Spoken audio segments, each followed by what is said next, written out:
Huwag kayong malandi.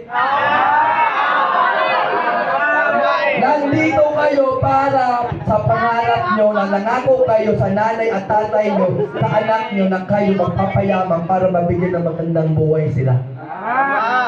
Nakakita ka ng may dimple.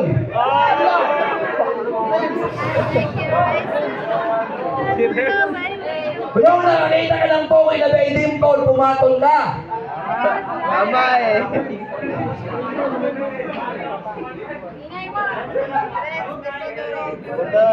Ang problema kasi, ang babae madaling ma-mindset. Tama eh.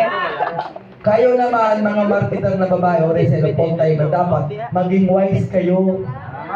Huwag kayong maniniwala sa mga reseller o marketer na lalaki. Networker yan, siyempre malupit kang mag-mindset.